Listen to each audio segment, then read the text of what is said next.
Donc, comme je disais, une émission plus sérieuse que la précédente. C'est l'émission Dégenrez-vous. Dégenrez-vous, c'est une émission que j'ai créée il y a 2 ans à Campus FM Toulouse. Donc, si jamais vous êtes toulousain ou toulousaine, d'ailleurs, vous pouvez écouter Campus FM sur 95 FM et soutenir une une radio associative et engagée. Pour cette émission, donc Dégenrez-vous, c'est une émission de vulgarisation des études sur le genre. Moi, je suis Emma Coffard, diplômée d'études sur le genre. Et si vous n'avez aucune idée de ce que c'est que les études sur le genre, il n'y a pas de souci, c'est tout le concept de l'émission. Et en tout cas, de cette émission aujourd'hui, puisque dans le cadre du podcast, j'avais envie de poser une question importante, à savoir quel avenir des études sur le genre en contexte en montée de l'extrême droite, face à la montée de l'extrême droite. Et pour répondre à cette question, je ne suis pas seule, puisque je suis avec Artémis. Salut. Bonjour. Artémis, tu es chercheuse en études sur le genre, diplômée du master genre, égalité et politique sociale de l'université de Toulouse Jean Jaurès. Et aujourd'hui, tu as migré vers les queer studies. Et tu as pour projet de thèse, et ton projet de thèse s'inscrit autour de la lesbophobie et du validisme. Mais j'en dis pas plus parce qu'on définira plus tard ce que c'est les queer studies. Ouais. On va développer. Ouais. On va développer. Mais en tout cas, première question qui me semblait bien pour ouvrir un peu la question de qu'est-ce que les études sur le genre. Toi, pourquoi tu as choisi d'étudier ce master en particulier ? Alors en fait, j'ai commencé à m'intéresser au genre à travers le militantisme. Vous m'entendez ? Mieux ? Mieux ? Ok. J'ai commencé à m'intéresser aux études sur le genre à travers le militantisme. Et à un moment, vers 28 ans, je me suis dit, ok, j'ai envie d'être une féministe professionnelle. Comment on fait ça ? Oui. Du coup, j'ai cherché sur Google. et là, j'ai vu qu'effectivement, il y avait de la sociologie du genre. Et la sociologie, ça m'a toujours intéressée, parce que j'aime bien comprendre comment les choses fonctionnent. Et voilà, donc c'est comme ça que je suis arrivée en études sur le genre. Super. Pour les études sur le genre, on va développer un peu plus encore une fois, mais pour montrer la diversité de sujets qui peuvent graviter dans les études sur le genre, je vais vous passer un petit audio. On a 3 étudiantes de l'université d'Angers qui présentent en 1 minute max leur sujet de mémoire. Je vous laisse écouter. Donc moi je suis Chloé, je suis éducatrice spécialisée de formation, je suis rentrée en master d'études sur le genre en septembre 2024. En master 1, donc l'année dernière, j'ai travaillé avec une historienne sur les freins et les résistances à la mise en place de séances d'éducation à la sexualité en milieu scolaire. Cette année, en Master 2, je suis encadrée par une sociologue. Je continue de travailler sur le sujet de l'éducation à la sexualité, mais je fais une enquête de terrain auprès d'élèves de terminale de bac professionnel. Et ce qui m'intéresse particulièrement, donc, c'est la réception des séances d'éducation à la sexualité à l'école par des élèves issus des classes populaires. Donc je croise dans mon analyse les questions de genre et d'appartenance sociale, de classe. Voilà. Salut, moi je m'appelle Amélie et mon sujet de recherche, il porte sur les jeunes femmes féministes ou qui ont des idéaux égalitaristes et qui sont en couple avec des hommes. Et en fait, je cherche à savoir comment est-ce qu'elles arrivent à concilier leurs idéaux d'égalité ou d'équité avec la vie au quotidien avec un homme, notamment plus spécifiquement dans la répartition des tâches ménagères, où on sait, c'est un constat, les dernières études de l'INSEE l'ont encore montré, encore plus durant la crise du Covid et les confinements. Il y a un vrai déséquilibre dans la répartition des tâches entre hommes et femmes dans le couple hétérosexuel. Et donc voilà, je cherche à comprendre comment ces femmes font pour concilier leurs idéaux et leur mise en pratique. Plus précisément, comment est-ce que elles arrivent à dealer avec les deux pour pas que ça mette en péril en fait leur couple. sans non plus avoir le sentiment de trahir leurs idéaux féministes ou d'égalité. Bonjour, je m'appelle Lucie Terré, je suis inscrite en Master 2 d'études sur le genre à l'Université d'Angers et cette année je vais mener un travail de recherche sur la pratique de la navigation en voilier habitable et son impact sur l'expérience du genre pour les personnes sexisées, donc les femmes et les minorités de genre. L'idée c'est d'aller explorer des questions comme comment la vie à bord vient rebattre les cartes ou pas de la répartition des rôles en lien avec le genre et la division du travail dans le quotidien à bord, en tenant compte des rôles techniques comme le rôle de chef de bord, de navigatrice, d'équipier ou équipière, mais aussi des rôles dans la quotidienneté et l'organisation de la vie collective sur les tâches domestiques à bord, sur l'entretien de l'espace confiné du bateau, sur la cuisine, sur l'avitaillement, le soin des autres, etc. Ou des questions comme le voilier peut-il devenir un espace de conscientisation féministe pour les personnes sexisées et comment ça s'expérimente au gré de la composition des équipages. J'ai travaillé l'an dernier sur le genre dans les habitats collectifs et j'avais envie de me saisir de l'espace de vie que représente le voilier pour continuer à explorer ces questions. Ça va être un joli chantier de recherche, d'autant que les questions du genre et de la navigation ont pour l'instant surtout été travaillées sous l'angle de la pratique sportive ou via le secteur de la marine marchande. Et moi, je vais plutôt me concentrer sur le bateau comme un espace de vie collective et parfois une sorte de mini-société, au large littéralement et possiblement en marge de la société. Bonjour à toutes et tous, je m'appelle Lila Dufour, je suis en Master 2 d'études sur le genre et je travaille actuellement sur mon mémoire au sujet de l'impact des inégalités de genre et du sexisme sur la santé des femmes, en particulier ce qu'elles vivent dans la sphère domestique. Donc cela peut aller des rôles domestiques genrés inégalitaires, en passant par la charge mentale, par des comportements sexistes de la part des autres personnes du foyer, et enfin jusqu'aux violences conjugales et domestiques, quelles qu'elles soient. Initialement, je me suis posé la question de est-ce que tout ceci impacte la santé des femmes qui en sont victimes, que ce soit leur santé physique, psychique et sociale. Avec ce mémoire, je souhaitais interroger des professionnels de santé diverses lors d'entretiens semi-directifs pour savoir si les experts de la santé de la population étaient au courant que la santé de leurs patientes pouvait être impactée par des comportements sexistes et inégalitaires au sein de leur foyer.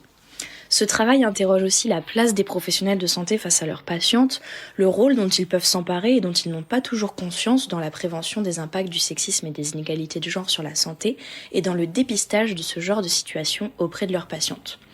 Ainsi, dans ce travail, on se demande comment les professionnels de santé se représentent-elles l'impact du sexisme et des inégalités de genre dans la sphère domestique sur la santé des femmes, et ces représentations révèlent-elles une prise de conscience en construction ou encore à construire. C'était un bref aperçu de ce que les études de genre peuvent aborder. Mais qui dit études de genre dit genre. Et c'est un concept souvent mal compris avec plusieurs définitions. Donc Artémis, est-ce que tu peux nous définir ce qu'est le genre ? Absolument. Alors, plusieurs concepts s'articulent. Plusieurs concepts s'articulent autour de la notion de genre. Donc ça va être un peu dense au début, mais accrochez-vous. Donc le genre, c'est un système de hiérarchie qui structure la société. Il est basé sur l'oppression des groupes dominés. Pour résumer grossièrement, la classe des hommes domine celle des femmes et celle des enfants. Parce que les enfants aussi constituent une classe à part entière qui a ses propres droits ou sa propre absence de droits, on va dire. Et ce système, il est construit en miroir. Donc, ce qui est codé comme féminin exclut le masculin et inversement, ce qui est masculin ne doit surtout pas être féminin. C'est ce qu'on appelle le tabou de la similitude. Il y a une limite ferme à ne pas franchir sous peine de sanctions sociales. Donc, par exemple, un garçon qui va présenter des caractéristiques associées au féminin, on va lui dire qu'il est efféminé. Et on pense ça comme étant négatif. Pareil avec le terme garçon manqué. T'aurais pu être un garçon, mais vraiment pas de bol. Ouais. Et voilà, donc dans la grande pièce de théâtre du genre, on a des rôles de genre. On joue des rôles. Des qualités sont arbitrairement attribuées aux femmes et aux hommes en fonction du genre assigné à la naissance. Et ces caractéristiques sont présentées comme naturelles. On apprend que les différences entre les hommes et les femmes sont fondamentales. Elles sont à la base de tout et que l'équilibre de la société repose sur ces différences. Et c'est ce qu'on appelle l'essentialisation. Et c'est un procédé qu'on retrouve beaucoup dans les sociétés fascistes, en fait, où les rôles de genre se rigidifient, en fait. Il y a beaucoup plus d'assignation aux rôles reproductifs et productifs. Mais j'y viens.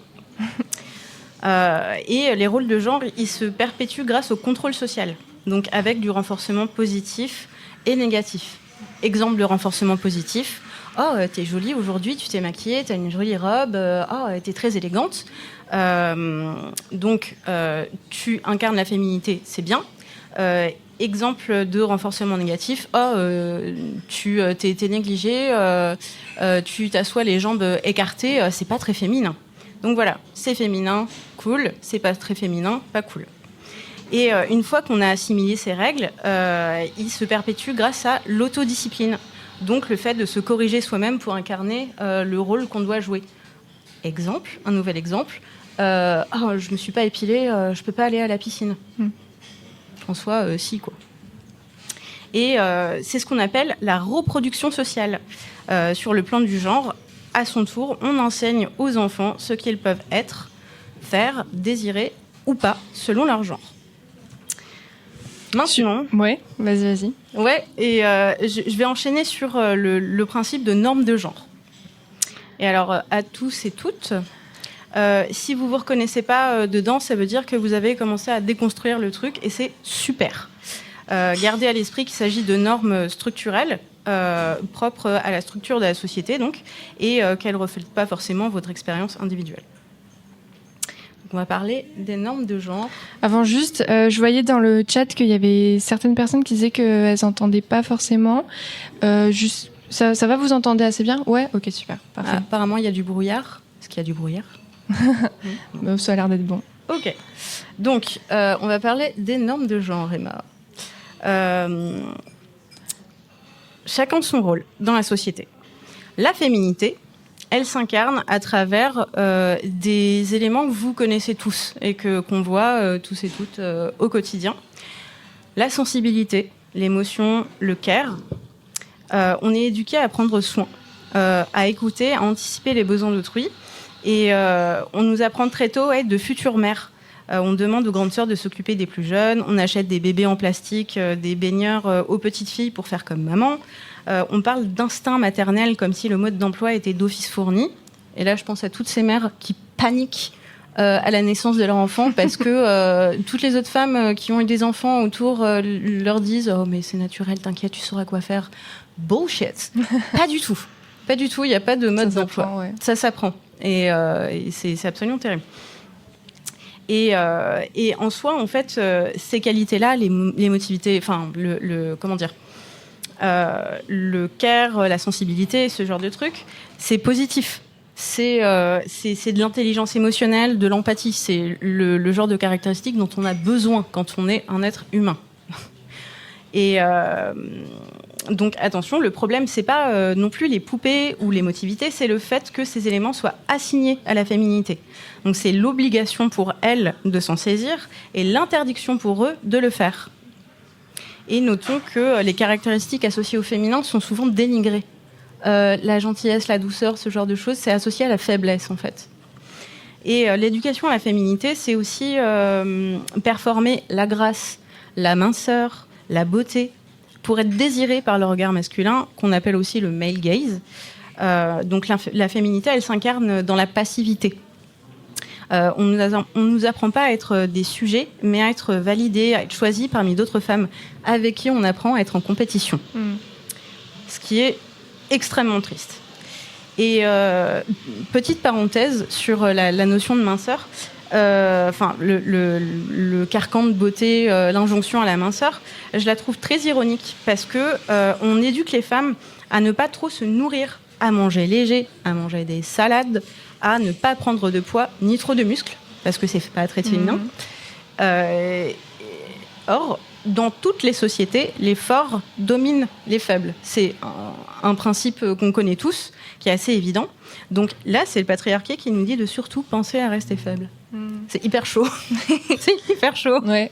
Mais j'avais lu, il y a une thèse qui est sortie il y a quelques années, mais t'en as peut-être entendu parler, qui expliquait que la différence de taille entre les femmes et les hommes, justement, elle pouvait aussi s'expliquer parce que pendant longtemps, les femmes ont été privées de certaines nourritures, notamment de la viande, et qui expliquait qu'en fait, au fur et à mesure des générations, elles étaient devenues plus petites. Oui. C'est ça. Ça se trouve, il y a 2000 ans, les meufs, elles mesuraient 3 mètres, on ne sait pas. On ne sait pas. Et j'enseigne sur le versant masculin. Et là, vous allez voir à quel point ça se construit en miroir, en fait.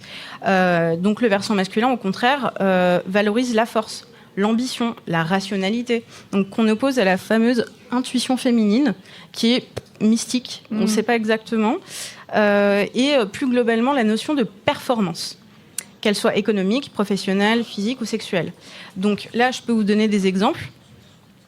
Concrètement, ça implique de bien gagner sa vie, d'avoir un job à responsabilité, un boulot de cadre, une bonne situation globalement, d'être en bonne santé physique, d'être musclé. Et là, je ne vous parle pas forcément d'avoir des gros muscles de gym bro, mais d'avoir genre des biceps, des abdos dessinés, ce qui est présenté comme désirable en fait.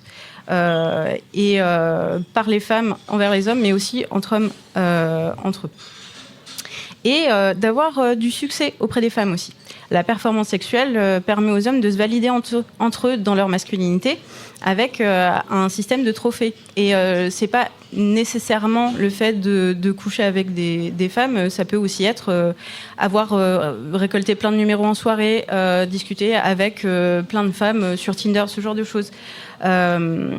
Et on met aussi la pression très tôt aux hommes pour avoir des relations sexuelles avec des filles, donc toujours hétérosexuelles, au risque de se faire qualifier de puceau, qui est pensé comme une insulte. Et vraiment, c'est la pire insulte pour un mec. Après, pédale. Donc, à contrario, les filles sont éduquées à se préserver pour le bon, à danser sur le fil entre la figure de la meuf coincée et celle de la salope. Et voilà, donc vous voyez comme tout est construit en opposition. C'est vraiment un effet miroir, quoi. Voilà, donc ça va, je vous ai pas perdu. Ils sont à fond. Ouais. Okay. D'ailleurs, si vous avez des questions, pareil, il y a des micros, n'hésitez pas, ou à lever la main, et je sais pas, on arrivera. Pareil pour le chat. N'hésitez pas à crier. Oui. Donc ça, c'était le genre, on comprend que c'est...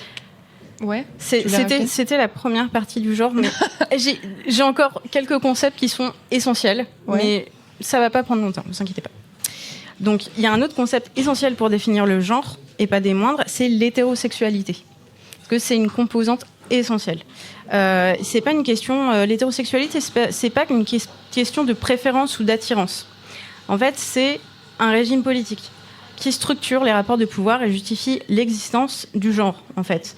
La classe des hétérosexuels domine celles qui ne le sont pas. Donc ça se traduit par les discriminations à l'encontre des personnes LGBTIA+. Est-ce que vous sauriez me définir l'acronyme LGBTIA+? Je peux vous dire chaque lettre. L. Yes. G. B.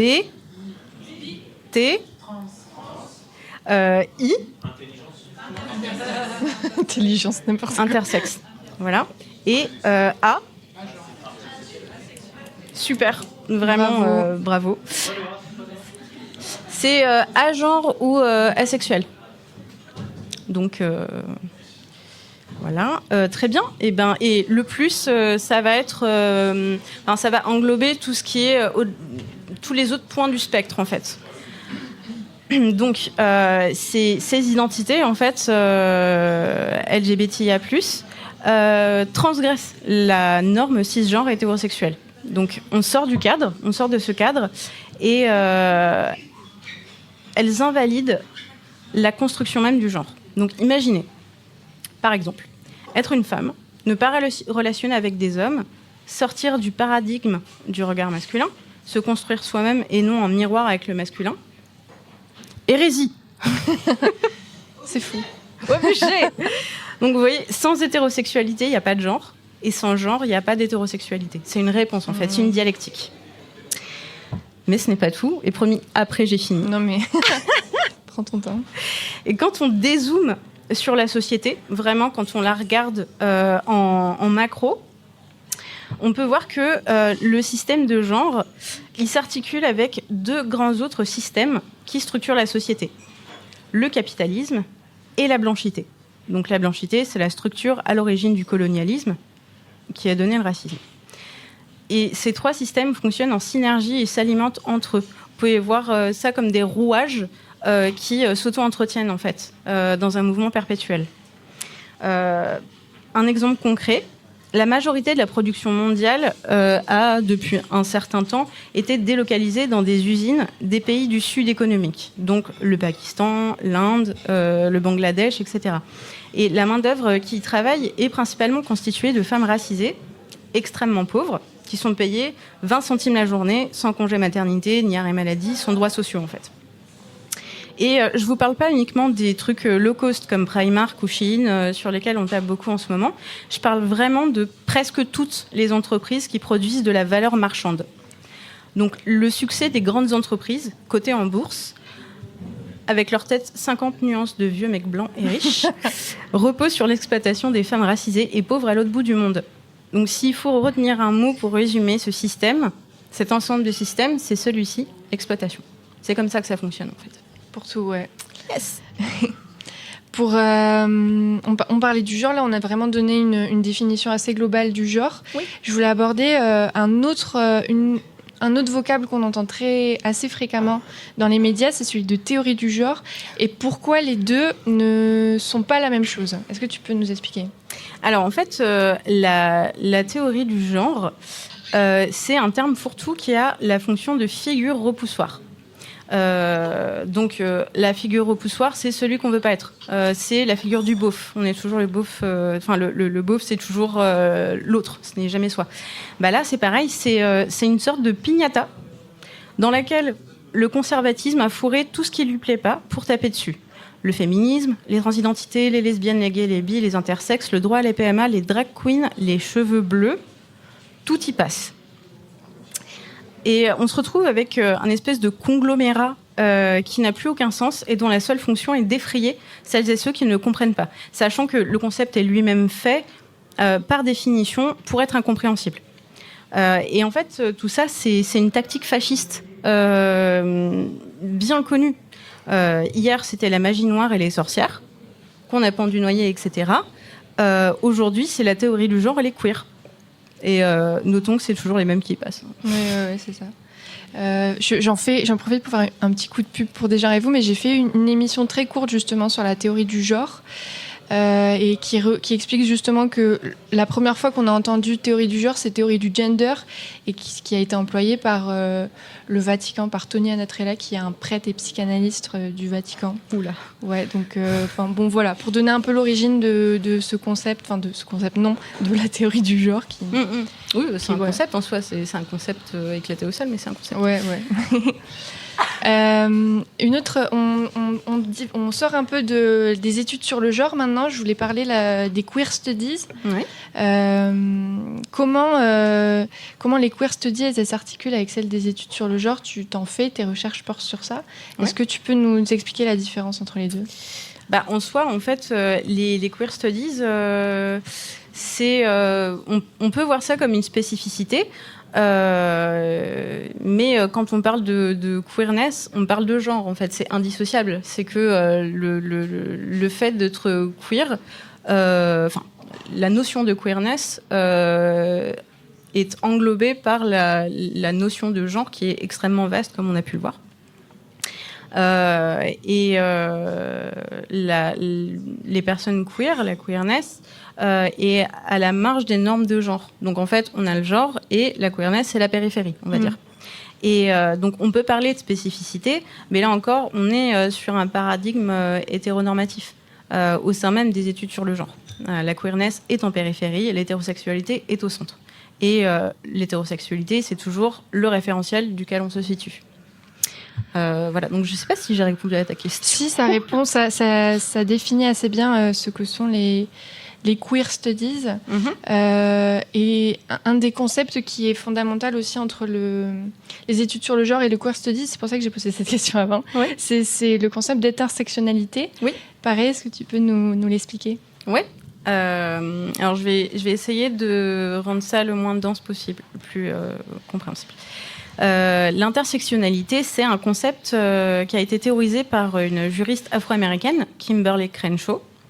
C'est une grille d'analyse qui articule les notions de race, de classe et de genre, et qui permet de comprendre comment les rapports de pouvoir et d'oppression s'articulent et se combinent entre eux. Par exemple, la misogynie noire, c'est un terme hybride qui définit l'oppression spécifique que vivent les femmes noires. Donc, misogynie noire, misogynie noire. Et on parle de transmisogynie noire s'il s'agit d'une femme trans noire. Et en fait, ces oppressions, elles ne s'empilent pas. Elles se croisent. Et la réponse ne peut traiter la misogynie, le racisme et la transphobie de façon distincte. Elles doivent être considérées comme un ensemble hybride, en fait. Et c'est en ça que l'intersectionnalité, c'est essentiel. Ça permet d'avoir une vision plus complexe en tout cas une vision plus complète de ces éléments qui sont très complexes. Et à l'origine, Crenshaw, elle a développé pour visibiliser les violences spécifiques que subissent les femmes racisées, et particulièrement les femmes noires, aux États-Unis, dans leur prise en charge par les institutions comme la police ou les tribunaux. Elle parle également, ça m'avait marqué quand j'avais appris ça en cours, d'impensé tragique. À travers un cas d'école, si une femme noire porte plainte contre un homme noir, imaginons son compagnon, elle risque de renforcer les stéréotypes racistes de l'homme noir violent. Et si elle ne le fait pas, elle n'obtient pas justice ni réparation, comme les milliers de femmes noires qui subissent des violences sans être protégées ou défendues. Sachant que le traitement médiatique des agresseurs et des minorités de genre racisées victimes de violences alimente des politiques sécuritaires et répressives marginalisantes. Et tout ça entretient une violence qu'elles subissent. C'est vraiment une machine à laver démoniaque. Et voilà, donc cette grille d'analyse, elle est indispensable parce qu'elle permet d'englober plus finement la situation. Ça, c'était toute la première partie sur les études sur le genre, tout ça. J'espère que vous avez bien tout ça en tête, parce que maintenant, on s'attaque à la deuxième partie de la question, à savoir quel avenir face à la montée de l'extrême droite. Et petite mise en contexte, on reste pas forcément qu'en France, mais en mars 2025, l'administration de Trump a interdit certains mots de son administration, justement, comme antiraciste, diversité et même femme. Pardon, ok, c'est bon, j'avais pas mis le bon truc. Je vous ai mis une liste juste là pour les personnes qui sont en live et qui nous écoutent uniquement. Donc on a activisme, inclusivité, tout ça. Toi, Artémis, qu'est-ce que t'inspire cette censure ? Une crise d'angoisse. Ouais, moi aussi. Clairement. Oui. Disons que quand on étudie un petit peu l'histoire, on voit que c'est juste une répétition encore et encore et encore de la même chose avec un visage différent, en fait. C'est vraiment le méchant de Scooby-Doo qui a plusieurs masques les uns sur les autres. Et donc oui, ça me déprime, et en même temps, je sais qu'il y a toujours une résistance face à l'autoritarisme. Oui. Pour l'instant, on retrouve pas, on n'a pas cette censure aussi forte en France. Je mets des grands guillemets parce que bon, c'est pas non plus le fun, mais en tout cas, voilà, on n'a pas ce type-là. Est-ce que toi, t'as déjà été confronté à des discours hostiles quand tu expliques tes études, quand tu expliques ton sujet de recherche, par exemple ? Oui, bien sûr. Alors déjà, j'aime pas trop le fait d'avoir une posture verticale. Moi, je sais, toi, tu sais pas. Par contre, il y a beaucoup de gens qui s'improvisent sociologues et te disent non mais moi je sais, c'est comme ça, non mais les femmes, les hommes. Et en fait, c'est parfaitement erroné. Et en fait, ils voient cette petite partie et tout le reste, en fait, qui est hyper vaste, ne voient pas ou ne veulent pas le voir. Et oui, on m'a souvent aussi fait sentir que les sciences sociales n'étaient pas des vraies sciences, donc opposées aux sciences dures. Et comme si c'était invalidé dès le départ, en fait. Alors que, en fait, la science, c'est des protocoles, c'est une méthode. Et à partir du moment où on invalide une discipline en tant que telle, qu'est-ce qu'on peut faire, en fait ? Si on peut me dire la Terre est plate. Alors oui, certes, si tu veux, la Terre est plate, mais ça ne change pas le fait que la Terre soit effectivement matériellement ronde, elliptique. Mais du coup, voilà, c'est pas une question d'opinion ou de croyance, les sciences sociales, c'est une question de méthode et de science et de faits. Oui, absolument. C'est justement bien que tu t'enchaînes, enfin que tu parles pas juste des études sur le genre là, mais vraiment de manière générale les sciences humaines et sociales. Et pour beaucoup, elles sont encore reconnues, comme tu disais, comme des études pas valides. Enfin. Oui. Le fameux, on fait dire ce qu'on veut aux chiffres. Oui, ouais, voilà, que c'est des études militantes et qu'en soi elles ne seraient pas neutres. Et pour illustrer un peu ça, je vais vous montrer une vidéo, un extrait d'un plateau justement qui s'est passé sur C'est ce soir, l'émission C'est ce soir du 13 mars 2025, avec pour titre avec Trump, la science est-elle en danger ? Point d'interrogation. Et on va surtout écouter l'intervention d'un journaliste et rédacteur en chef du service débat du Figaro, Alexandre Devecchio. Je vous laisse écouter ça. Je crois que vraiment, on a commencé avec les sciences dures et j'ai dit que c'était inquiétant effectivement si on s'attaquait à la recherche en matière de sciences dures. Mais je pense que le nœud de la révolte culturelle aux États-Unis, elle vise beaucoup plus les sciences sociales. Et là, moi, je pense qu'il y a un problème, même en termes de vérité, de présenter les sciences sociales comme des sciences dures. Et je pense que ce qui est demandé, en tout cas par une partie de son électorat à Donald Trump, c'est de combattre un militantisme jugé excessif à l'université. On l'a vu avec notamment la directrice d'Harvard qui non seulement était extrêmement militante, mais en plus ses travaux scientifiques pour le coup étaient sujets à plagiat. Donc là, il y a peut-être un vrai sujet, y compris en France. On voit que la vice-présidente de l'université de Lille est Sandrine Rousseau. Moi, je trouve ça plutôt inquiétant et je trouve que c'est une confusion des genres.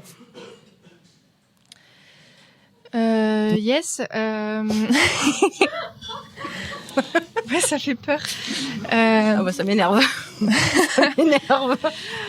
Là, je trouve ce qui est intéressant vraiment dans ce court extrait, c'est la question de les sciences sont neutres par nature, mais quand on pense en fait aux sciences dures, mais en réalité, il n'existe pas de neutralité dans les sciences.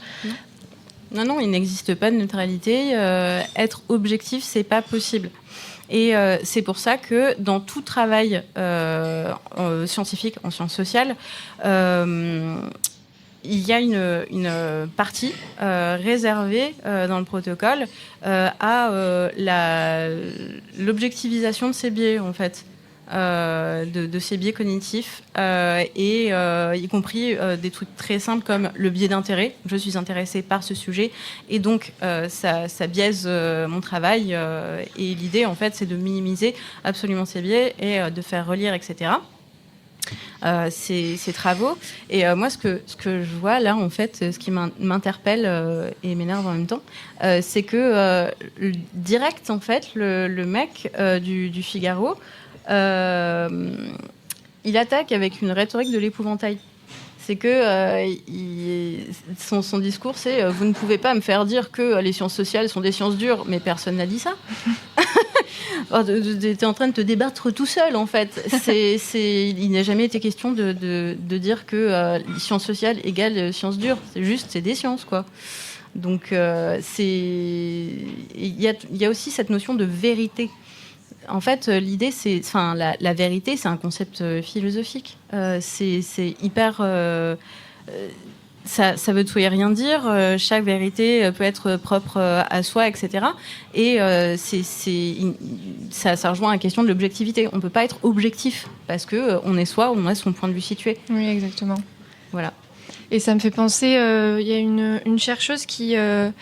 j'ai fait une émission il n'y a pas longtemps avec une chercheuse qui étudiait le genre dans l'épidémiologie sociale et qui justement montrait que, par exemple, dans une étude en médecine, rien que de dire catégorie homme, catégorie femme, en fait, rien que ça peut être critiqué, bien sûr, parce que les taux, par exemple, de testostérone, d'œstrogène ne vont pas être les mêmes entre tous les hommes et entre tous les femmes, donc forcément ça va biaiser aussi les résultats. La majorité des traitements réservés aux maladies psychiatriques sont testés sur des patients valides. En tout cas, la cohorte et donc le panel est composé de personnes qui n'ont pas de maladie. Et donc, il arrive vraiment plein de fois que ces médicaments ne fonctionnent pas sur des personnes atteintes d'affections psychiatriques parce que c'est pas les bons. Pareil pour les biens anthrocentrés et l'arrêt cardiaque. L'arrêt cardiaque se manifeste pas du tout de la même façon chez les hommes cis et les femmes cis. Et du coup, on passe à côté de plein de maladies parce que la médecine a de gros biais androcentrés. Donc, le référentiel, c'est le masculin.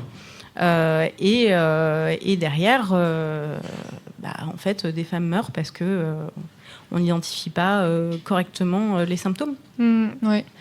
Ça me permet de...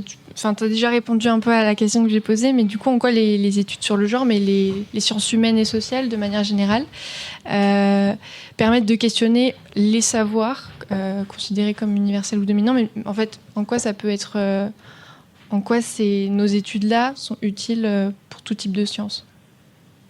Ça permet de savoir, de mieux savoir de quoi on parle en fait, et de voir la société telle qu'elle est, avec ses rouages, ses complexités, et en fait désapprendre les éléments faux qu'on a appris parce que on se situe dans un cadre où il y a certains éléments qui sont de la fiction, qui sont fictionnels. La notion de race, c'est de la fiction. La notion de genre, pareil, c'est des trucs qu'on apprend. Et en fait, c'est indispensable pour mieux comprendre la société. Et comme on évolue dedans, mieux se comprendre les uns les autres. Ouais. Bon, du coup, là, je t'invite plus à répondre à la question un peu de cette émission en particulier. Toi, tu vois quel avenir pour les études sur le genre, au moins en France ? Je pense que... ça va dépendre déjà de ce qui se passe en 2025, sachant que c'est le début de ma thèse, donc ça va être un peu rigolo. Ouais. Mais... En 2025 ou en 2027 ? 2025. Ah. 2027. Oui. 2027. On est en 2025. Ouais. Pardon. Et... Oui, donc j'ai envie de te dire, on verra, mais des financements peuvent venir d'autres pays éventuellement parce que on peut faire des recherches croisées, mais comme dans toutes les périodes de l'histoire où on a eu une montée du fascisme, voire des régimes fascistes, il y a une fuite des cerveaux en fait. C'est que à partir du moment où on restreint et on mutile l'information, on peut pas faire de la recherche, on peut pas diffuser de savoir. Et en fait, c'est ça l'objectif, en fait, le but ultime des études sur le genre, c'est de passer ce savoir-là Et à tout le monde, pas uniquement aux universitaires qui savent lire des bouquins un peu chiants et touffus. C'est de dispenser ce savoir et de le rendre accessible. De vulgariser, de faire des ateliers où on peut permettre aux gens de comprendre ce qui se passe.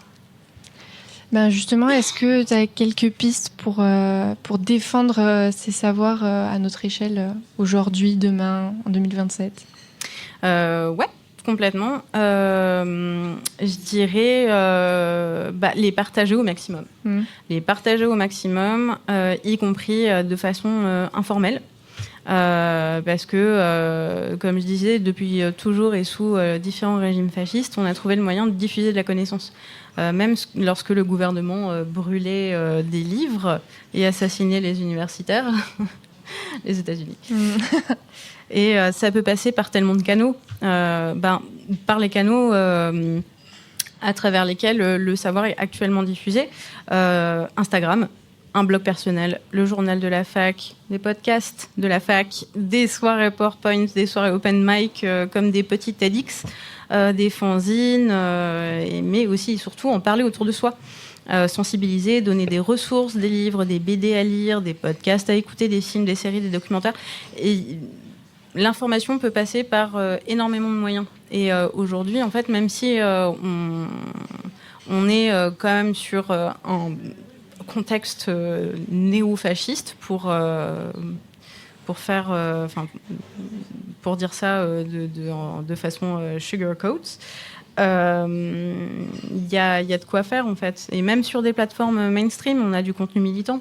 Des séries comme Sex Education, Sense8 ou Heartstopper, les bijoux d'Arte Radio aussi. Il y a vraiment de quoi faire. Et je voulais juste rebondir sur un petit truc sur les apports des études sur le genre dans la société. Le fait de mieux comprendre la société et comment elle s'articule, ça permet de pouvoir se défendre et s'organiser. Comme en témoignent les révolutions féministes qui ont lieu depuis des décennies et celles qui sont en cours aujourd'hui, parce que le savoir, c'est le pouvoir, en fait. Et j'ai aussi des exemples de l'impact positif qu'a eu les études sur le genre, pardon. C'est la visibilisation de la notion du plafond de verre. Maintenant, c'est quand même assez connu.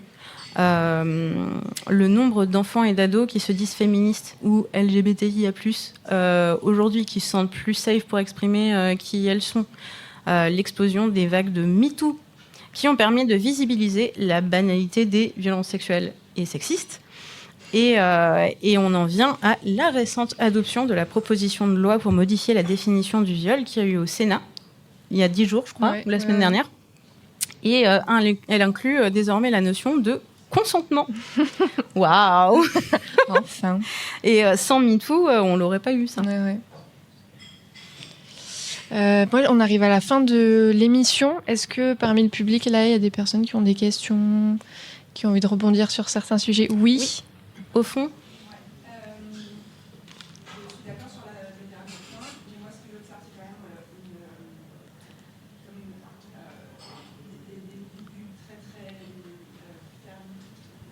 Cloisonné. Ouais.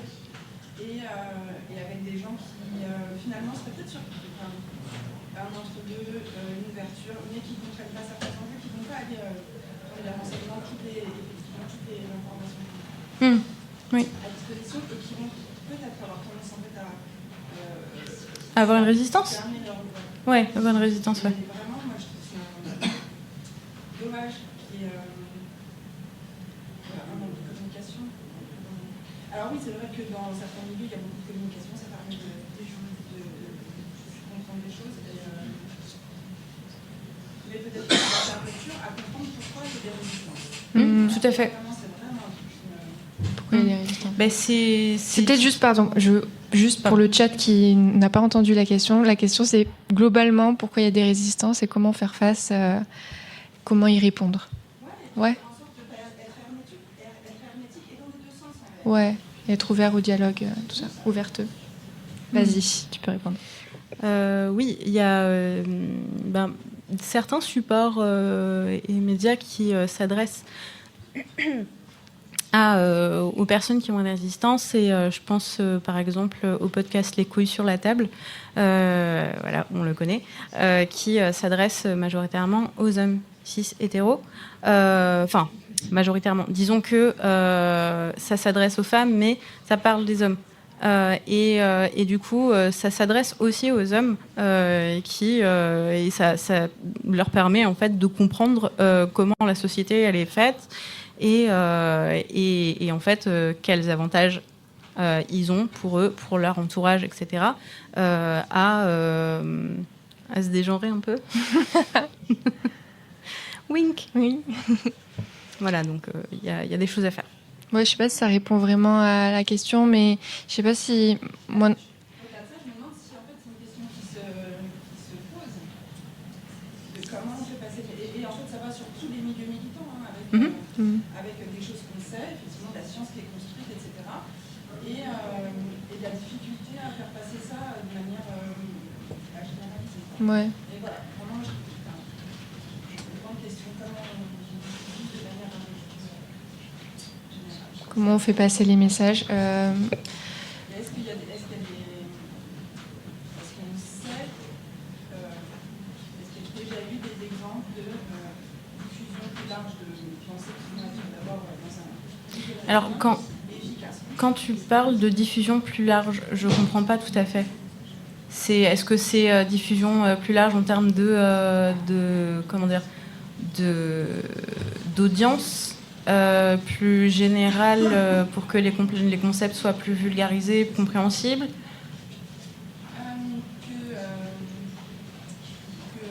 l'audience plus large sache des choses assez basiques sur les notions de genre, voilà, des choses qui sont très évidentes dans des petits milieux et qui sont vraiment pas du tout accessibles à une majorité. Sans des personnes qui sont vraiment réticents. Après, disons que les territoires sont hyper disparates, c'est qu'on ne va pas avoir la même façon de s'adresser et pas la même accessibilité selon si on habite dans une grande ville ou on est à la campagne. Selon l'âge qu'on a, etc. Et selon si on utilise les médias numériques ou pas. Et ce qu'il y a beaucoup de choses qui passent par le podcast, par les séries, ce genre de choses.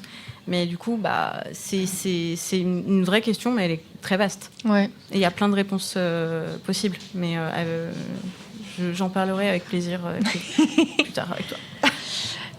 Oui, parce que notre émission va toucher à sa fin. Merci Artémis pour tes... Est-ce que tu avais une dernière chose à rajouter rapidement? Oui, j'ai des recos, si c'est OK. Ouais, OK. Ouais. Alors, j'ai 3 livres comme reco. Déjà, je conseille Ceci n'est pas un livre sur le genre de Morgane Noam, qui est psychologue. Et c'est très bien vulgarisé, c'est très chouette. On a un autre bouquin qui s'appelle Une histoire de genre de Lexi, qui est une historienne du genre, mais c'est pas du tout touffu, c'est vraiment très bien et c'est hyper intéressant. Et les livres de la Terre fracturée de Nora K. Jemisin, ça c'est de la fantasy science-fiction, c'est pas du tout de la théorie, mais il y a des choses très très intéressantes en termes de genre. Et en podcast, je conseille à tous et toutes et tous d'écouter le podcast Histoire crépue. C'est... Ouais. Yes. Oui, c'est validé. C'est excellent. Et c'est disponible sur Spotify, sur YouTube, sur Instagram. Je conseille vivement. On a également le podcast Camille de Binge Audio par Camille Regage, qui est une journaliste lesbienne qui parle d'identité LGBTI à plus de queerness, mais à destination des hétéros. Donc c'est pour vous expliquer à certaines d'entre vous comment ça fonctionne et comment être un win bon allié, etc. Et je finis sur un podcast à soi de Charlotte Bien-Aimée sur Arte Radio, qui est un excellent podcast qui parle de genre de manière générale et de féminisme. Et c'est vraiment très bien fait. Voilà, j'ai fini. Je te rends l'antenne. Bisous. Merci. Et Free Palestine. Parfait. Oui.